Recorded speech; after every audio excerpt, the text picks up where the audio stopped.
If you say someone should do something about climate change, you're right. If you say I should do something about climate change, we should talk. We're Claremont Lincoln University, and we've created a dynamic new online Master in Public Administration program in partnership with the Lincoln Institute of Land Policy. This is an MPA designed to give future changemakers the tools needed to take on the issues in today's world. And because there's no time like the present to support our future leaders, the Lincoln Institute is giving $100,000 in fellowships. You could get a $10,000 fellowship towards your MPA. Apply now.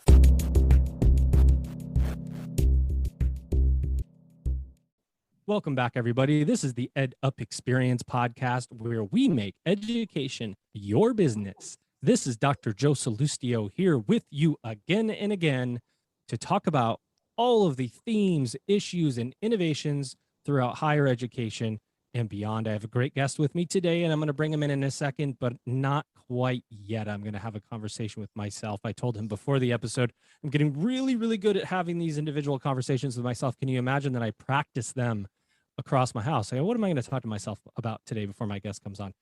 What I am going to remind you of, a couple of things to our amazing audience, is to head to www.edupexperience.com and sign up for our mailing list, our email list, please. What that's going to do for you is, first of all, let you know of all the episode releases when they happen. Number two, you're going to get updates on our EdUp book that we are writing right now. That's going to synthesize all of the episodes that we've done over the last 2 years, 300 plus episodes. We're going to put together those themes kind of framed around 100 in college and university presidents and their pain points and their successes. I think it'll be something that everybody in higher ed will want to read. If you want to be part of that process, maybe help us choose the title, the book title, the which picture you like, all that kind of stuff. Sign up for our email list and check it out. We've got about 700 people on the email list, all higher ed professionals. It's pretty awesome. Anyway, see, I'm pretty good at that. I will tell you also that my guest today is going to drop absolute gems of knowledge that you'll want to pick up and take back with you. No pressure. To my guest today, his name is Chris Lucier, and he's Director of Partner Relations at Othot. Oh, that's the wrong button. See, Chris? I hit the laugh track button, and I meant to have the clap button. Hey, Joe, you know, I would have expected a much longer, probably a standing ovation, but it's okay. I'll warm up the crowd a little bit. I'll get them going, I think. And by the end, I think you better plan to end this with a 5-minute standing ovation. I'm going to warm that button up. It tells you how excited I am to hit these buttons. That when I meant to hit the clap track, I hit the laughter, which of course you are no laughing matter, my friend, my good sir. You've got lots going on, and I go to your website, Othot. I'm saying it right? Othot. Othot. I'm sorry. It stands for original thought, because Othot. We're trying to bring advanced analytics to higher education, and I would have to say, sadly, given the fact that commercially advanced analytics just are totally surrounding us, higher education is still coming slowly to advanced analytics, and something I think they're going to have to all embrace and change here over this next decade. All right, so okay, let's start there. Othot, right? And I'm going to get it right now. It's like, Chris, when I ask people how to say their last name before the episode begins, and then as soon as I get into my intro, I absolutely destroy their last name. It doesn't matter what it is. It just matters that I can't get it right. That's usually how it works, just so you know. Othot, really interested in what you guys are doing, because like you said, advanced analytics, but define that for me. Okay, I'm sitting here, I'm listening to this. I have analytics. What is advanced analytics, and what is it that you're talking about if I'm sitting back and I'm not sure what you mean? Absolutely. The easiest way to kind of think about this is a company actually called, I don't know if they're a company or a higher education, or actually information technology advising type of company called Gartner, Gartner.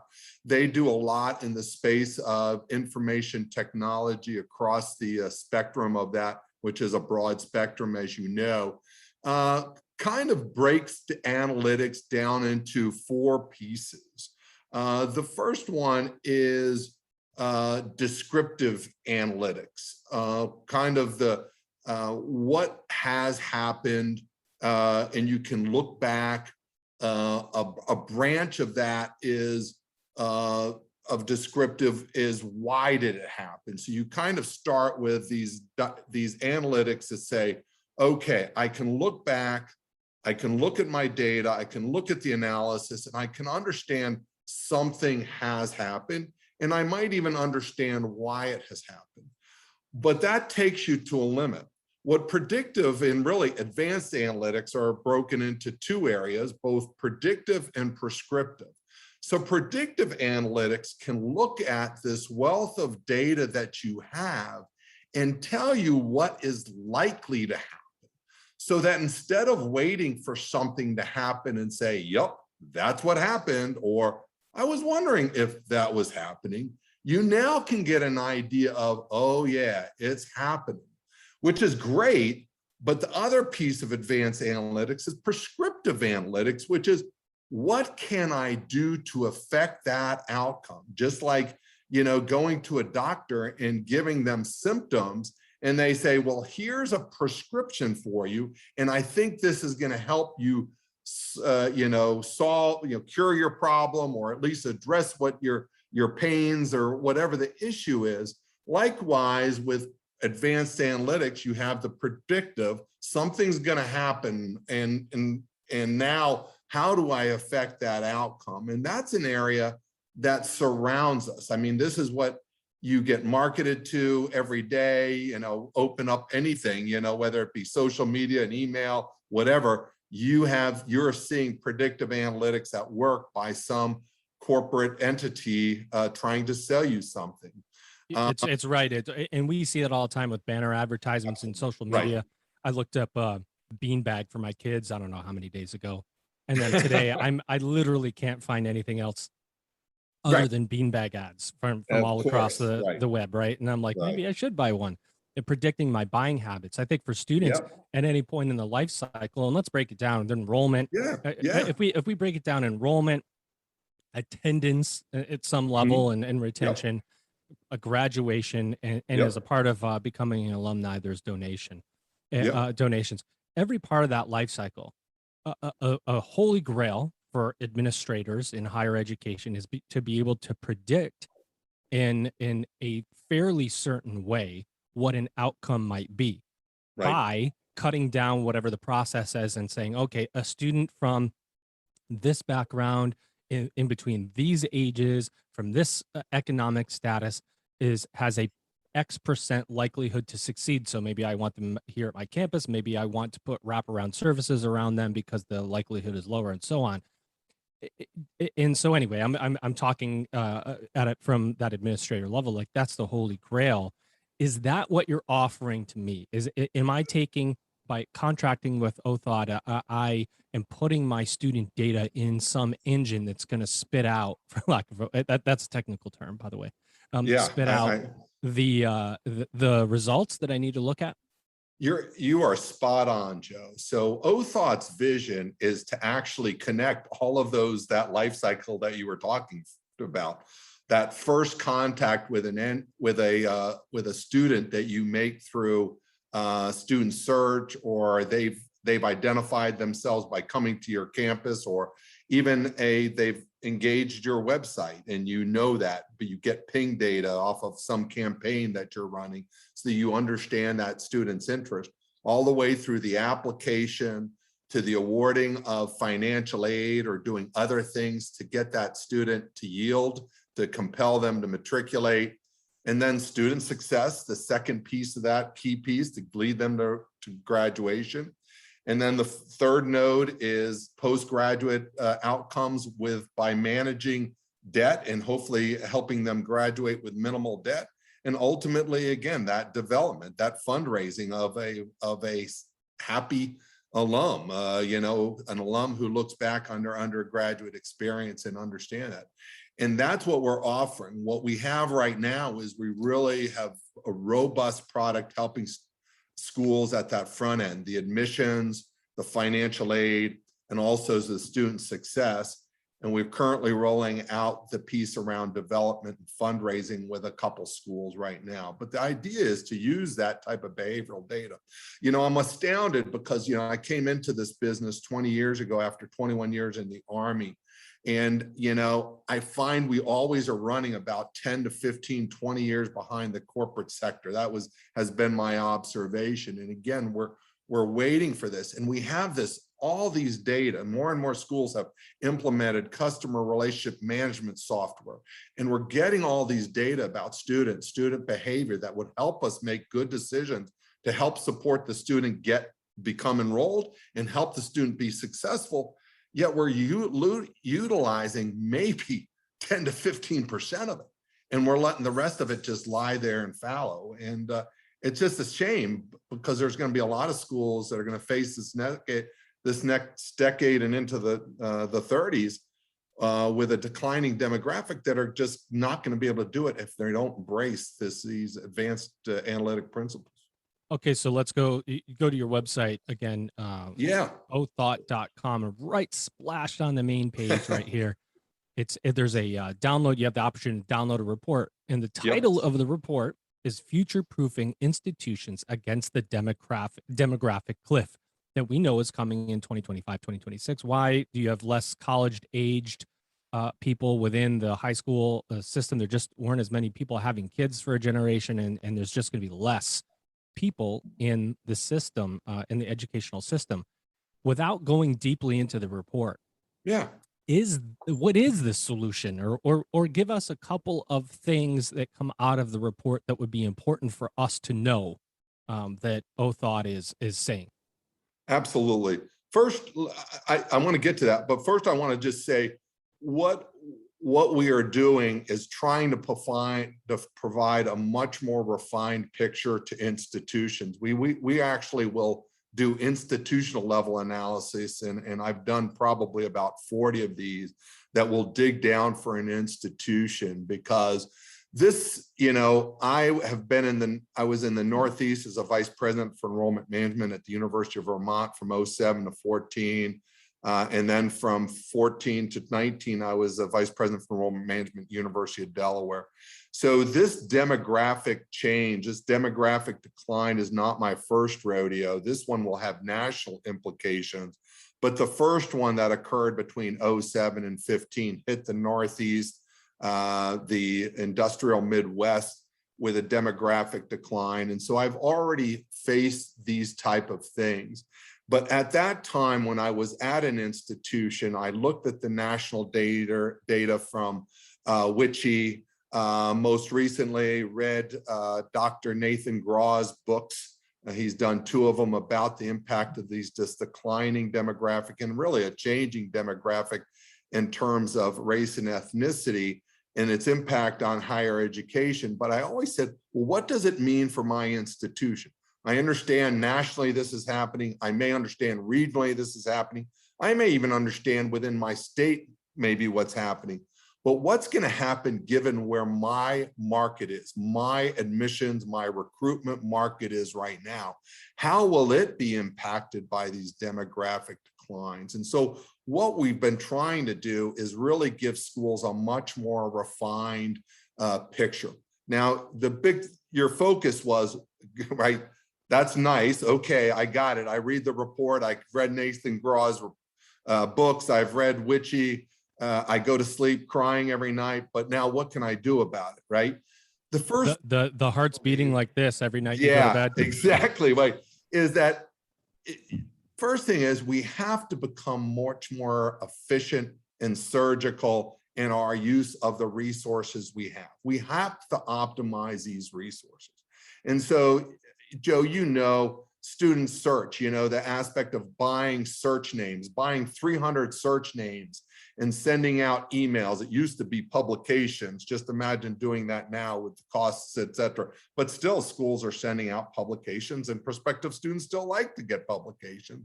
So you're still doing all of these things to try to reach students and introduce your institution to them. And you're sending out tons and tons and tons of emails and publications, whatever it is. You're doing all of these programs But guess what? You're not the only one who's doing it, right?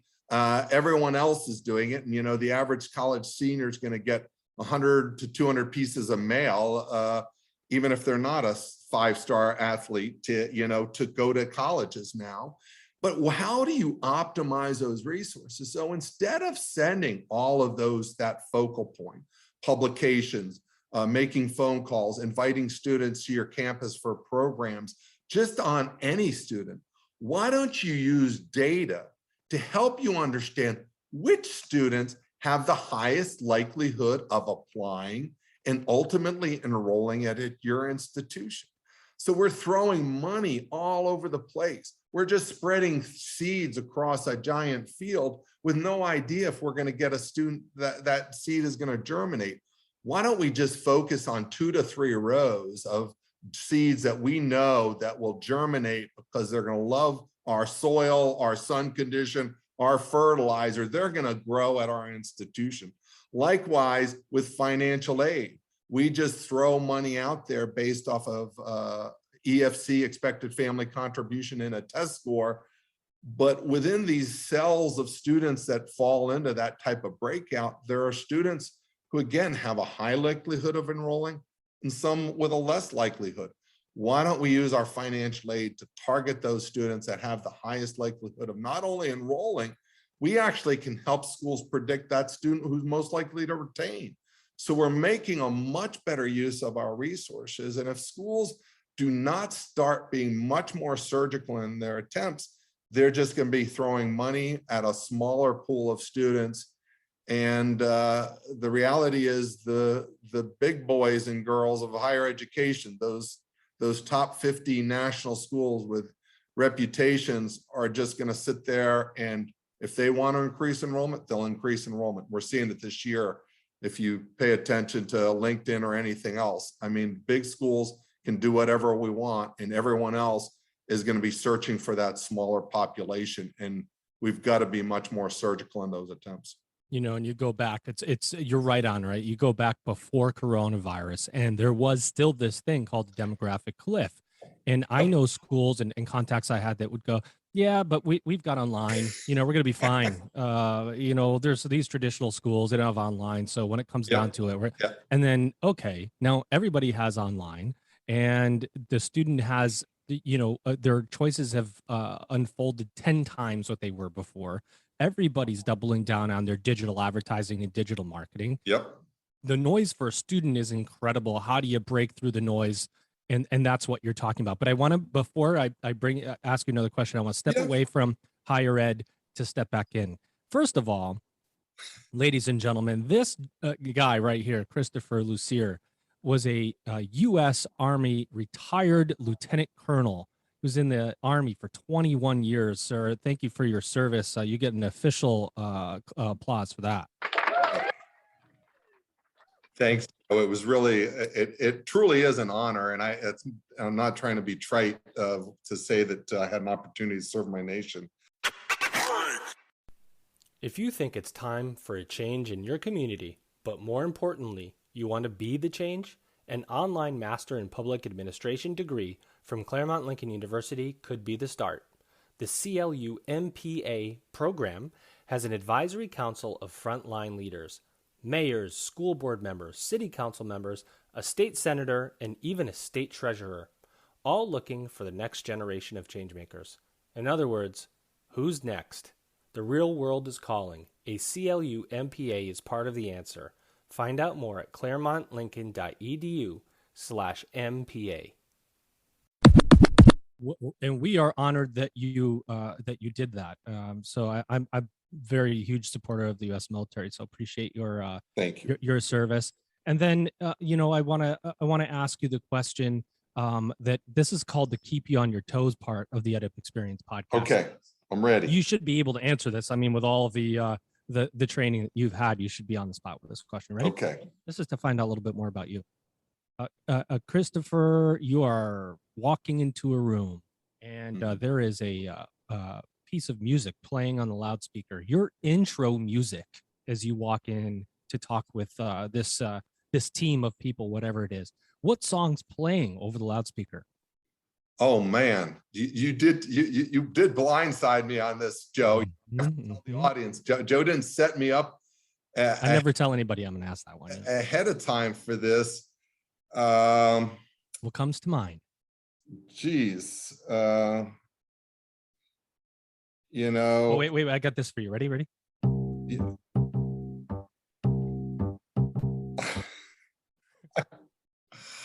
You're not helping me, Joe.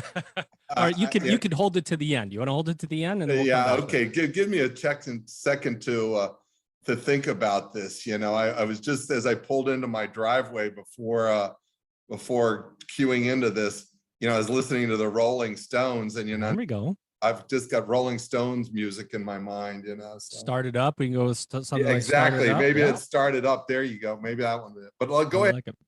Well, you know, and so. Yeah, no, it's it's fun to find out about people and what they like and what they listen to. And you know, because we work in a very small, contained, as big as higher ed is, it's very small. I mean, you cross people. I met with somebody yesterday who's in higher ed that I hadn't seen in 15 years. And then we're like, oh yeah, you work in higher ed. It just happens that we cross the same circle, so to speak. Tell me about those circles you're working in. Do schools, colleges, universities, you define the size, you define the conversations that you're having.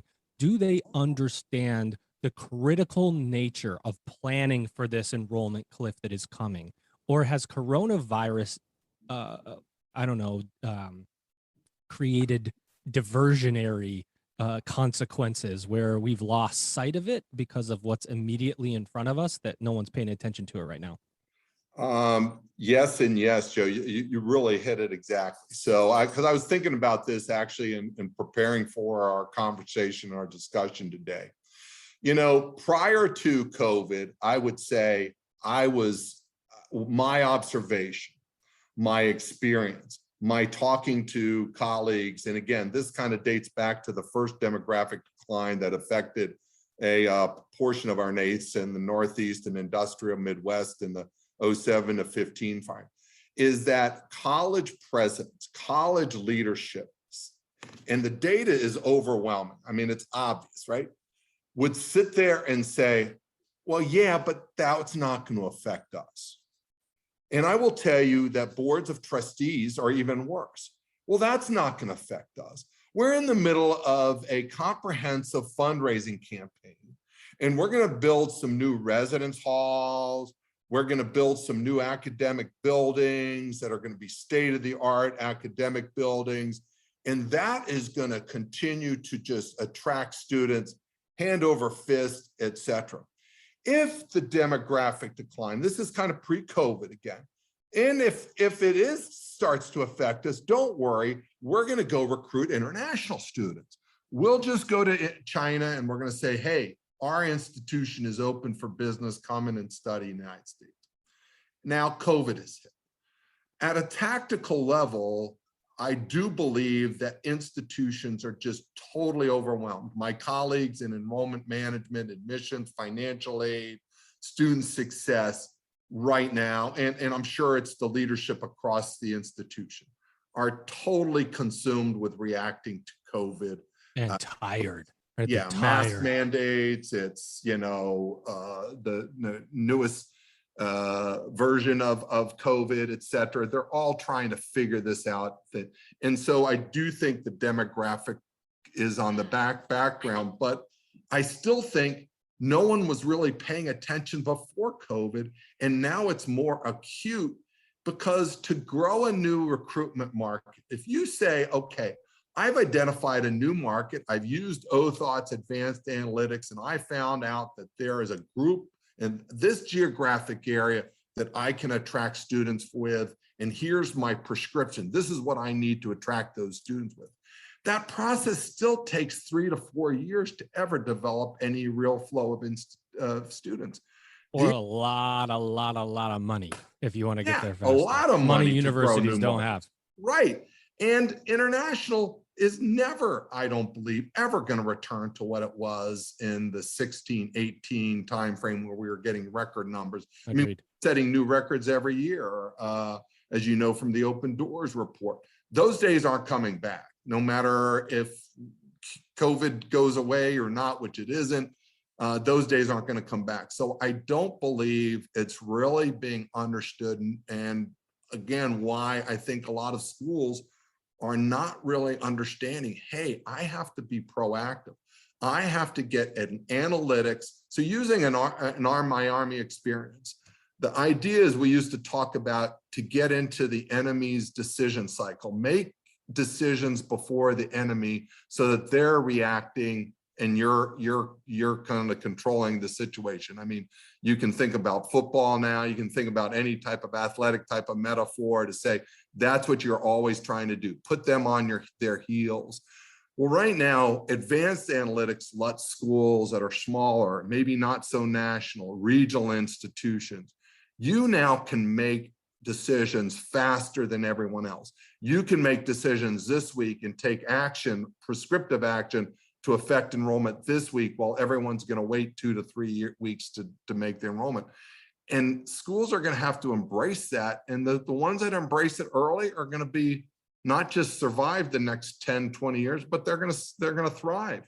But the rest of them are going to fall by the wayside. Whenever you have something like this coming up too, there are groups of very innovative colleges and universities, and then there are others that kind of just roll along and then respond in kind when the I don't know, when the alarm goes off. The alarm's been buzzing on this for years, Yes, right? yes. The alarm's been buzzing on this for years. And there just hasn't been, and there's been talk about it, but there hasn't been a lot of worry. Right. 5 years in higher ed in higher ed terms is not a long time, but it has, the pandemic has really taken that 5 years and it's chunked out half 50% of it. So we're going to be we're going to be waking up when this pandemic just, I would say it settles down, because it really hasn't yet. It's more like morphed. Right. But when it actually does settle down, let's say in the next year, we're going, okay, wait a second. I've got literally 1 year to figure this out, because my enrollment cycles, I always say for my career in enrollment management, anything you do is at a factor of 2. You do it today, you get the result 2 days later. You spend a month doing something, it's you get the result 2 months after that. You spend 6 months doing something, 18 months, it pays off later. It's never as immediate as you want it to be. And You're right. So the eyes are going to get really wide at the end. How are you guys at Othot getting in front of people to message them about what your product can do? And what do we need to know about the company that's going to help people walk away from this and go, I'm going right to that website? Yeah, there's a couple things. First of all, the future proofing against the demographic cliff. I really encourage your viewer, your listeners. We got listeners to go to othot.com, download that. If they contact me specifically, and my email is Lucier@othot.com, and say, hey, Chris, can you run a specific analysis for my school, and then talk to me and my cabinet, my president, my board of trustees. I've done presentations to all of them. We can really take it down to market level visibility, but then also talk about what they need to do. And I do believe, as I left higher education because of I had to retire because of a health condition of my wife at the time. It was good timing. It was May of 19, great timing to get out, right? But anyway, I went with this company because I had used them to great success at the University of Delaware. It's something that I believe that we all had to move to. So I can talk their language and I can talk to them about what they need to do. And again, advanced analytics are going to be part of the solution for them. And I firmly believe that. The second thing is that, and again, it's the predictive, what's going to happen, but what's powerful that no one else is doing in the marketplace is the prescriptive analytics. How do I change that outcome? Because one thing is to know that, hey, I'm crashing into a wall, but it's like, how do I avoid the wall or at least mitigate the impact of the crash? And we provide that type of information, those insights to our institutions. The second thing is that recently Othot has been acquired by Liaison International, which is a major provider of services to higher education technology including the largest provider of application services, especially for professional and graduate schools. Sounds like a good fit. Enables us so now to marriage several things to do together. So we're unveiling a process called total enrollment, or a program called total enrollment, that will help schools from that search process. How do you develop your prospects? How do you help get them to apply? How do you manage the application process? How do you manage financial aid? And then how do you manage student success? And an integration of Othot's advanced analytics with Liaison's TargetX CRM, or their enrollment marketing solutions, which helps with search. So this will now, when I talked about being efficient, being surgical, being effective with and optimize your resources, I really believe this is what's going to help schools do that, be much more targeted. And this is what they're going to need. And again, being able to make decisions before the other guy or gals. Let me add one thing on your behalf that's important for colleges and universities in general. If you're going through any level of accreditation, accreditation visits, whatever, you have a letter of concern or a warning from your accreditor because of any type of academic or operational inefficiencies, the ability to provide an incredible data infrastructure helps immensely in the accreditation process. Accreditors want to know that colleges and universities are at the front end of finding out what's going on with students, what's going to happen with students. How are you ensuring quality control for those students in every area as they progress through the system? So that's a huge benefit of advanced analytics is to say, hey, look, we know what's going on. We're on top of it when it is happening. And here's what we think is going to happen. It's a critical component and benefit of a program like you have. Yeah, no doubt about it.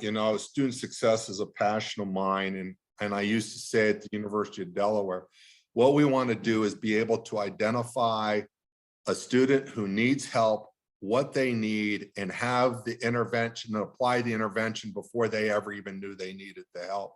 That's when you know that you've got your system working. And that's what advanced analytics with predictive, but then prescriptive analytics, okay? The predictive analytics say this student is in trouble or going to be in trouble. They're heading to trouble.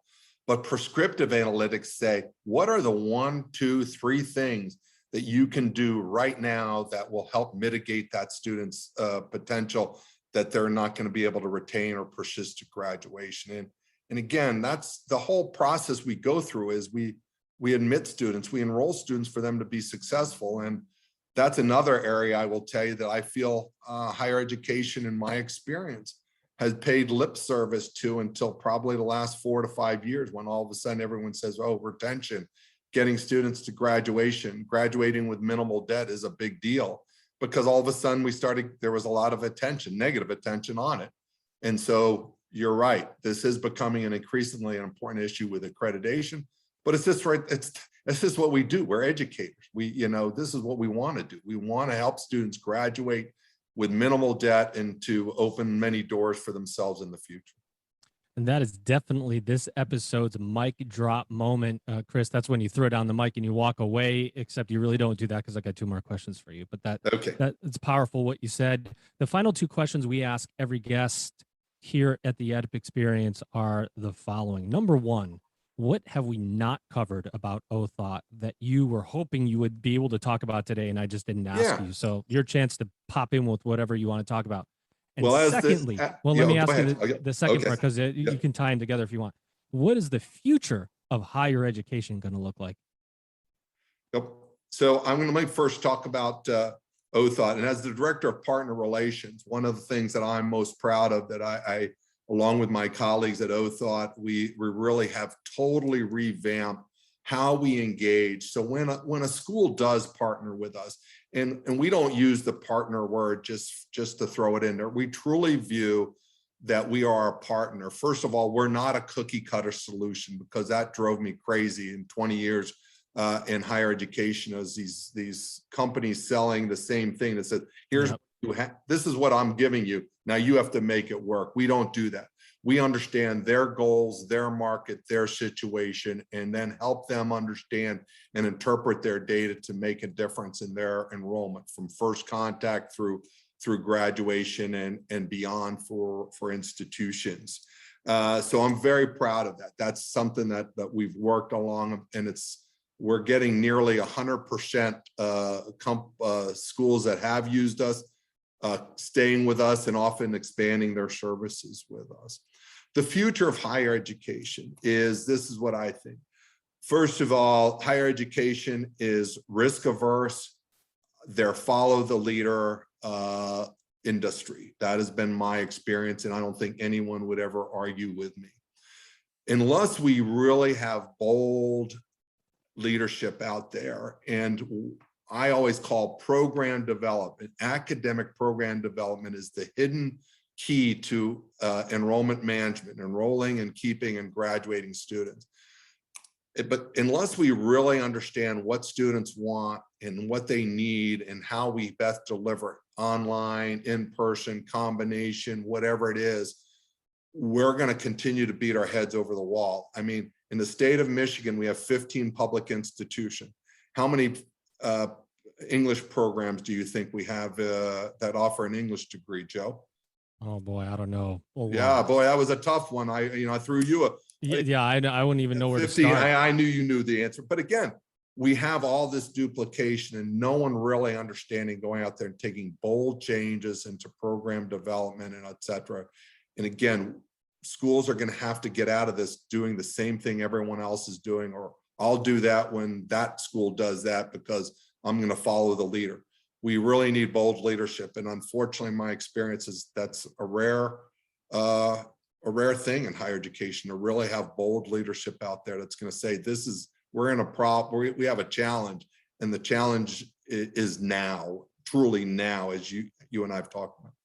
Well, that's incredible, my friend. And I thank you so much for coming on the EdUp Experience today and dropping knowledge on the audience. I know they're going to hit your website and check out what you have going on. Thank you so much. Well, I just need to tell you my song, and I should have come up. Let's hear it.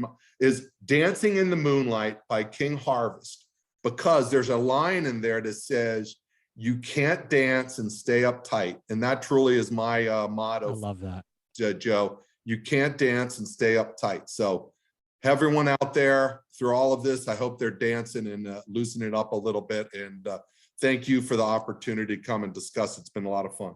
If you want to get in a cool discussion with Chris, throw that in the subject line of the email you send to him, and you guys will hit it all. For sure. Hit it off.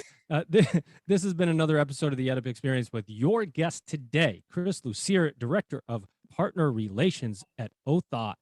Ladies and gentlemen, you've been EdUp'd.